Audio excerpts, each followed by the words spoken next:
found Blitz in a Kamani sand settlement in the southern Kalahari, or rather he found me.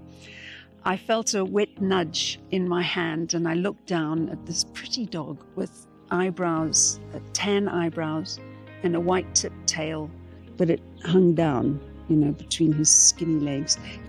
He was clearly malnourished and maltreated, but he was so sweet. I asked them what his name was, and they said Blitz because he's so fast on the hunt. Well, I couldn't imagine that.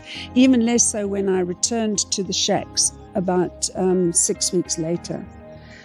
When the food was thrown out on the sand, the rest of the pack just chased him away, and he sort of whimpered at a distance. The next time I went there, he was just lying on the sand. He looked dead, motionless, inert. So I asked the owner if I could please take him away and feed him up a bit. Well, silly old me, thinking all he needed was a few good meals. It turned out he had tick bite fever, or biliary, very bad biliary. And he needed emergency treatment. I think actually the only thing that pulled him through was his very tough AfriCanis genes. And so began this deep friendship that would last for 13 years. He had all of the characteristics that make these African Aboriginal dogs, or AfriCanis, so extraordinary. They have the grace of a racing hound, the gentleness of a Labrador, and they're as intelligent as a Malinois.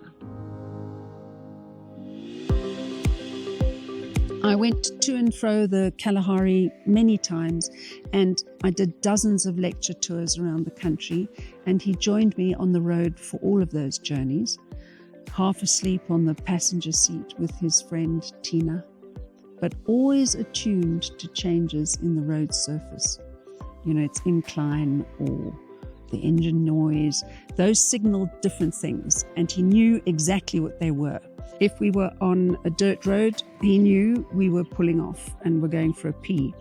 If it was a steady incline, it might be a pass, and there might be a chance of seeing a baboon, not 2 meters from his nose.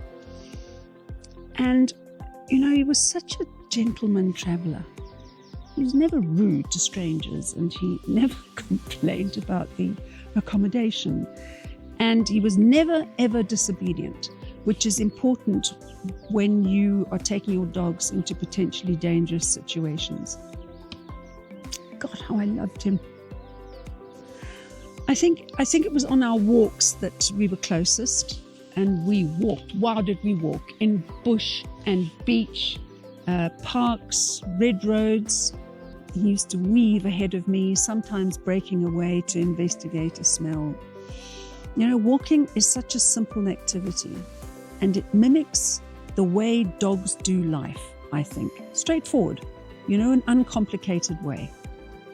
In every minute of his life, Blitz taught me that every minute of mine was best used to explore with enthusiasm and curiosity. Curiosity is the key.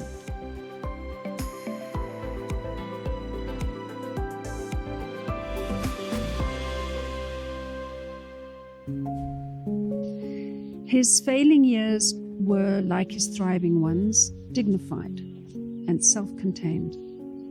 He never got smelly or sloppy or flabby. And how he tried, right to the end, tried to keep up. He tried to jump up, to stay up. And he tried to manage the savage pain he suffered at the very end. His death was quiet and resigned. He made it as easy as possible for me, I think, just as he had throughout his life. Blitzie was a dog of dogs, and it was my privilege to know him.